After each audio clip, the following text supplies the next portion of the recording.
What's up, friends, and welcome back to my channel. In today's video, I'm going to show you all one of the smoothest and easiest games of chess that I have ever played and that you have probably ever seen. So let's get straight into the review because I don't want to spoil anything. I just want to show you the action of this and the beauty of this game. Okay, guys? So you can already see the accuracy. I have 90.6% accuracy, which is crazy. My opponent has 72.5, which is not so bad for a 600, but you're going to see what happened and you're going to ask yourself, like, what's wrong with my opponent? And I asked myself the same thing yesterday, okay?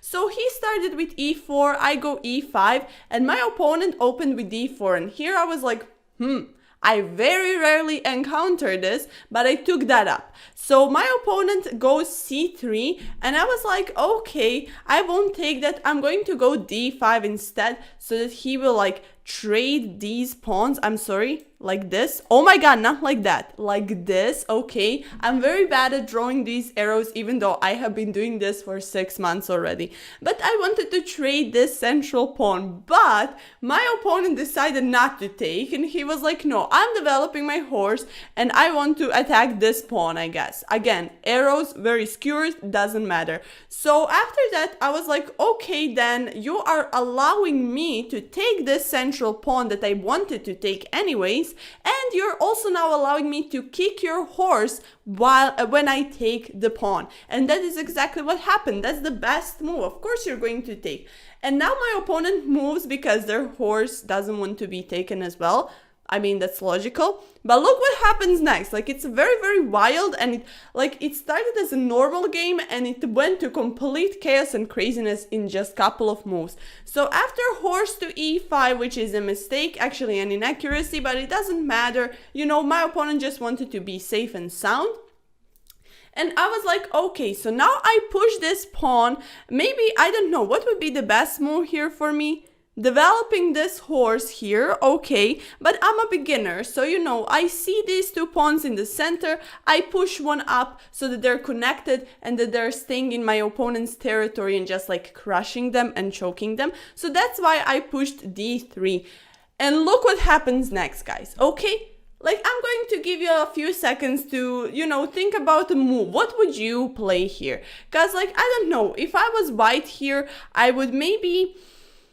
I don't know. I really don't know what would I do, but I certainly wouldn't do what my opponent did. You know, I would, I don't know, develop this bishop or maybe even sacrifice this for 2 pawns or whatever just to get rid of this problem, or, you know, like try to do something so that I can castle up and be safe and sound. But my opponent decided to like throw all of the chess logic that they have learned, and they decided to give me their queen. So that's why I said this is one of the easiest and smoothest games that you're about to see, because this just was like GG's game from this move forward, okay? So they gave me a queen, I was like, thanks, I guess I'm gonna take that up, and I took that up with the pawn, and now they take a pawn. So instead of like maybe sacrificing their bishop for 2 pawns, they sacrifice their queen for 2 pawns, which is just crazy. Like, why would anybody do that? Okay, I do not recommend this, but this is just crazy. So you can see I am +9. I'm up a full queen, so there is no way for me to lose, right? Of course, so I developed my bishop. He goes here and literally just like he's forking my rook and my queen. But is he really? Because like there is no queen on the board of my opponent, so I can like literally just take this up. I have no castling rights, but I also do not care about that anymore because I'm +11. Why would I care, you know? Why would I care about castling when I'm +11?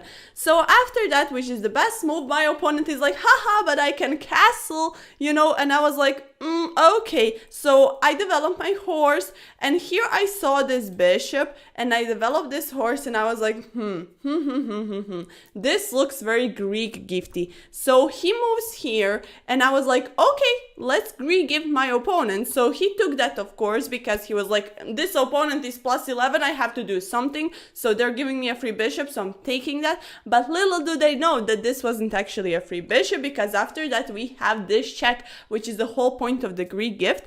And here you can see, like, my queen looks attacked, but he's in the check and he has no time to take my queen. So his king moves back. I take the free bishop. Thank you very much. I'm plus 12 now. So I gave up a bishop, but I also snatched a pawn. And after that, I just got back the bishop, but I also got one pawn. So now I'm, instead of being plus 11, I'm plus 12, which just feels very, very nice. So after that, my opponent goes rook e1. I mean, they don't have a lot of options, so of course this is an excellent move, you know, and they're also giving their king a little bit space to breathe, you know, because this is definitely going to happen next, and I think that my opponent saw it. I played it. And now my opponent here gives me a check with the bishop. So I move up, because if I moved down, like, he could literally just back rank me with a why are these arrows not show? Hello? I can't draw an arrow for some reason, guys. Draw an arrow, help. Okay, you know what back rank means. I cannot draw these arrows. So, you know, I had to be careful here, so that's why I went up, and that's why king to g6 is the best move. And after that, they developed their horse. Again, the best move, because my opponent doesn't have a lot of options. But, you know, they stopped checking me, so now I was like, okay, now it's my turn to check you again, okay? So that's why this was, like, one of the smoothest games that I have ever played. It was just, like, very, very easy. And after this, I gave another check. And here the king moves to e2, which is a forced move. So now my queen is attacked by this rook. Again, I don't know why I literally cannot draw arrows. Help. Help. I don't know what's happening, guys. I'm just trying to draw random arrows, and they work sometimes, but not all of the times. So after this, after king to e2, I give him a check with the rook on e8. So he moves here and attacks my poor horse. But now I trade up the rooks, because I take a rook, he takes back my rook, and then I take another rook. So now I'm plus 17, which is just amazing, and it feels very, very nice. So this game was just the easiest game of my life, to be honest. Like, my opponent truly wanted me to win. I guess they're a fan, I don't know. So after taking this rook, my opponent goes with their bishop to d3, trying to desperately check my king. But here I just go and defend myself with my bishop, because I have no problems with trading up. He takes that and actually trades up while being down 17 points of material, which is just crazy. So I take that back, and they resigned, which I think that they should have done much, much earlier. But again, I'm going to give my opponent some credit, just because they stick till the end, and they still tried to fight, even though they kind of gave up on move. When did they give the queen? On move 6. They gave up on move 6, but they decided to stay till 21st move, and then they resigned. Okay, guys, so here they're estimating my rating to 1,250, which is crazy. That's double my rating. And they're estimating my opponent's rating to 350, which is like half of their rating. So that's just crazy. So I made my opponent feel very desperate and give me all of their pieces, and this was just a very, very nice game. Here Stockfish says, you really outplayed your opponent in that one. The opening was balanced, and that's it. I have no idea how was the opening balanced though, because they gave me their queen on move 6.